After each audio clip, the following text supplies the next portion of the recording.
Don't shoot him. Don't shoot him. He has no weapon. He has no weapon. Don't shoot him.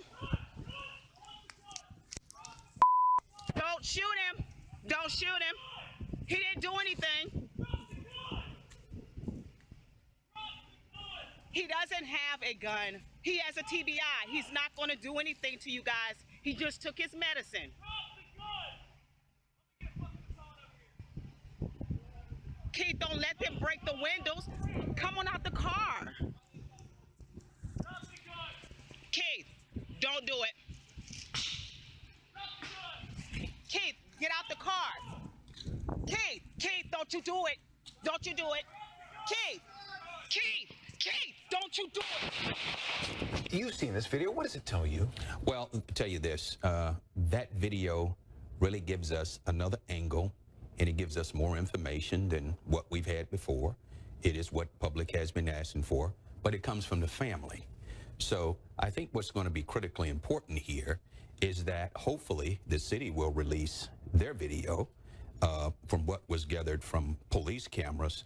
But this is a matter of putting all the video together, taking all the physical evidence that's at that scene, taking that forensics evidence, taking statements from the officers and any other witnesses, or any other footage that might become available. But you have to put it all together in order to come to some real conclusions as to what occurred. So this is a good piece of footage for us to look at, but it doesn't conclusively tell us much of anything.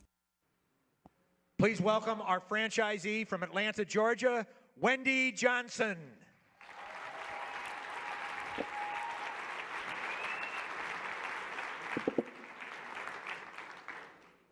It's never been more important in the United States and the world for citizens and law enforcement to engage in a combined effort to create a more secure world. Events like you just saw on this video are happening all over the United States and all over the world and are pervading our media. The community is losing trust in law enforcement, and law enforcement is at risk. On December 14th, 2014, Dr. Cedric Alexander, Director of Public Safety for DeKalb County in Georgia, was appointed by the President to a special task force on policing. This task force was to study, analyze, and survey the situation. And they developed a document called 21st Century Policing, and at the foundation of this document was 6 pillars of success. Dr. Alexander presented the findings to the White House and then returned to DeKalb County in Georgia, where his intention was to deploy the 6 pillars of success in DeKalb County with his police force. Dr. Alexander, his vision was to create a training program that would develop human relations and communications that built credibility and respect. The officers would model this behavior internally in their organization, but most importantly in the community, to build credibility and respect. Dale Carnegie of Georgia was chosen for this project.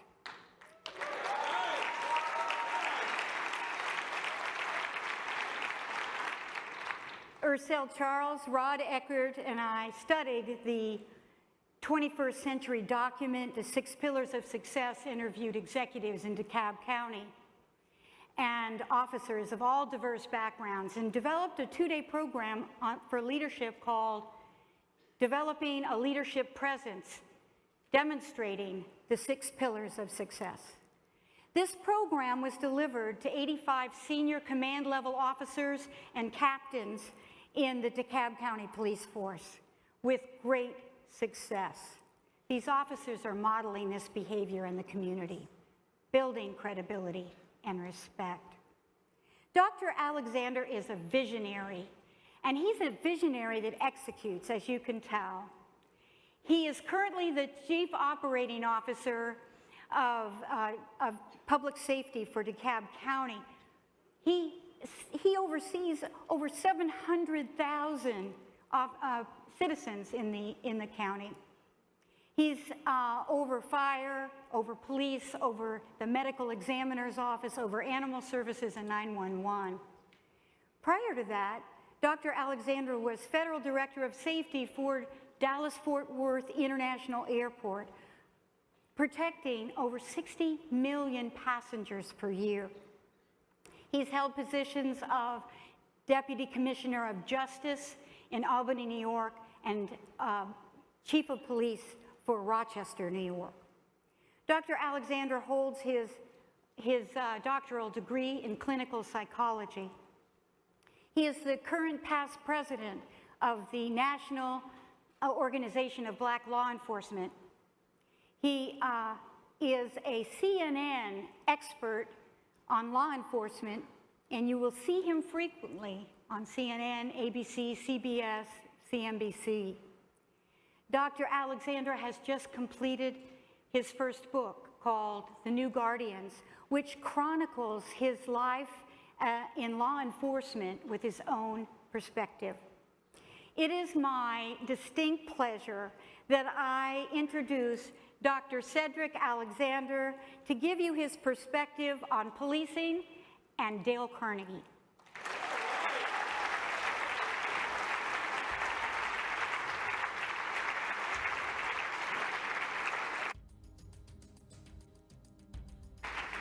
Good morning. Good morning, and thank you all very much, and thank you for having me here with you today. The video footage that you see behind me is real. It is critical.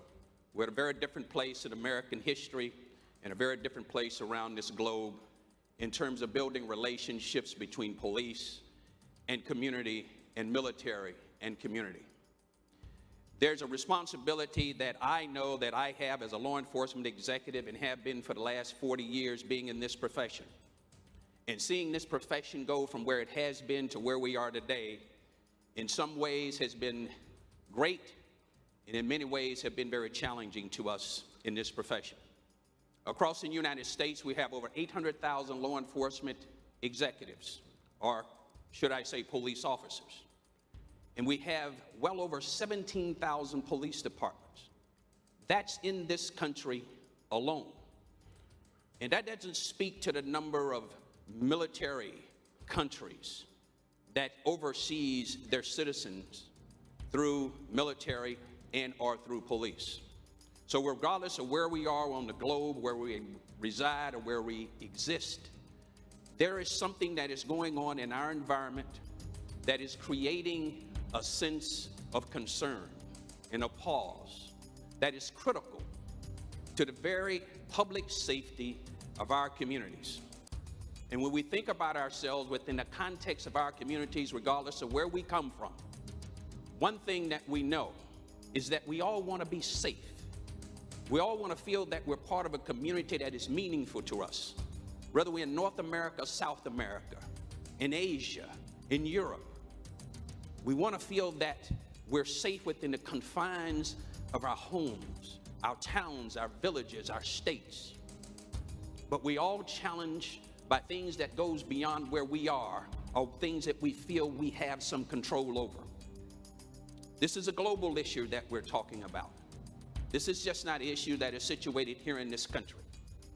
But relationships between communities and the authority that oversee their public safety in many parts of the world is not getting better. It is becoming more challenged. So why is that important for where you are and what you do and what you are so profoundly good at for the last 104 years of the history of Dale Carnegie? You have a talent and a skill set that no one else on the face of this planet has.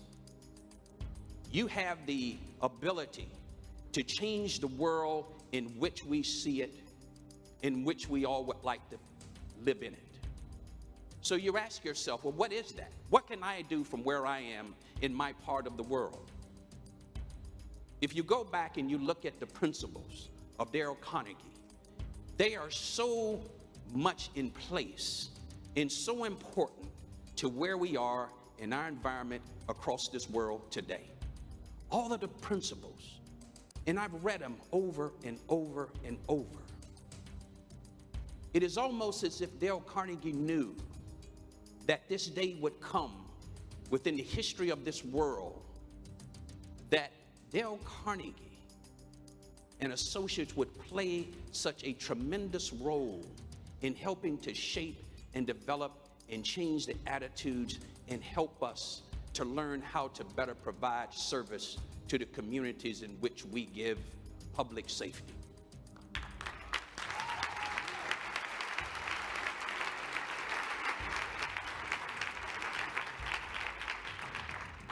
There is no better time than at this very moment. You heard it from your president and CEO. There's no better time to be in the game. And in policing, we call it being in the fight. We want to be in this fight. We want to be all in, not just in terms of being able to give what we are trained to give, and giving it from our heart, and giving it because we love people, but we want to give it because it's the right thing to do. This is why you joined Dale Carnegie. To be there at that very moment in the history of this world, to be able to leave a footprint behind. Because none of us will live to see 2099. But what we can do in this very moment in the history of this world that we live in is that we can train the next generation of citizens, of community members of this globe. We can help them and train them to be better servants in their own communities. We can train our police officers and our military the importance of building relationships and legitimacy, which is the number one and the first building block of the 21st Century Task Force report. We also have the ability to train our police officers the very significance of keeping themselves healthy and safe. There is no organization, there is no individual, there is nothing out there that is more profoundly fit to do that than you are.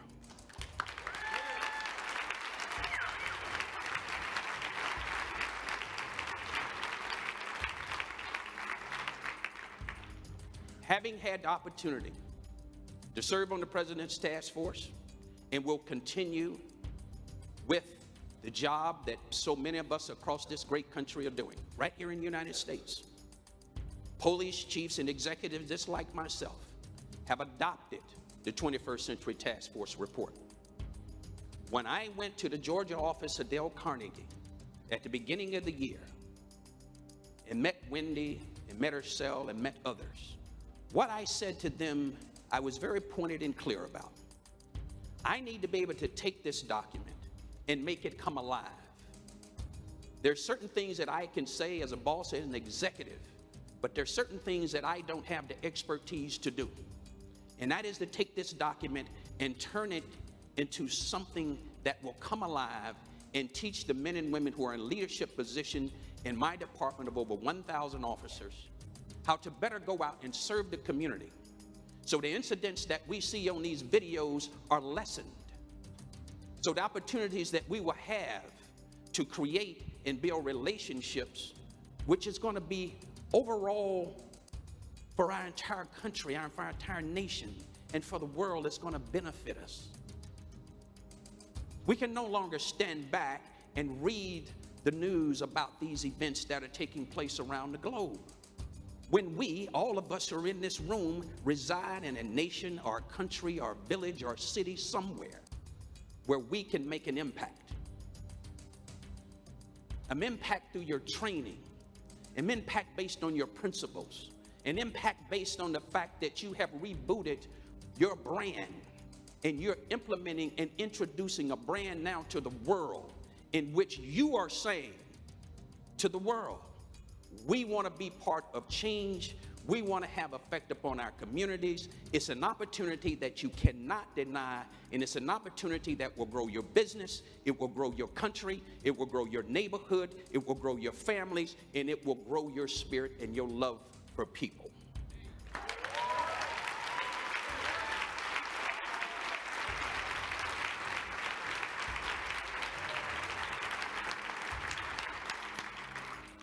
So as I close here, I'm often reminded of Winston Churchill during World War II.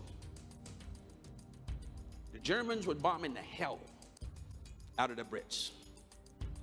And Winston Churchill called all of his leaders together. And what he said to them was this: we're out of money, we're out of resources, so we only have one thing left to do. It's time to go to work, and the rest is history. You are part of a history of a 104-year-old organization that has the spirit and the capacity and the will and the knowledge and the love for mankind to help change this world. I ask you to be part of this. And when you go back into your respective communities, is that you find a way, and I'm here to help you, and corporate is here to help you, find a way to get into those communities where police and community and police and military and community can learn from us.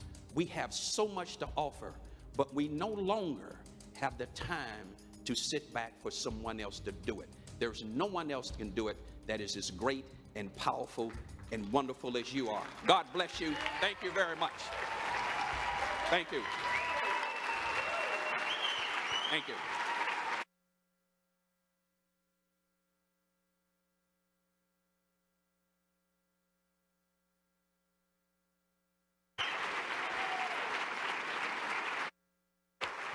Doctor, that was tremendous. Thank you, Joe. Thank you so much. Tremendous. Thank you. Thank you.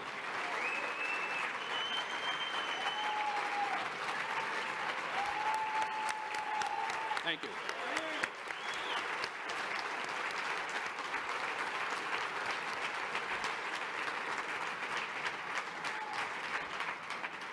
Dr. Alexander, on behalf of the entire Worldwide Dale Carnegie organization, I want to thank you so much for an awesome talk, an inspiring talk, and for all of the great work that you're doing in the community. Thank you so much. Thank you, sir. Thank you all.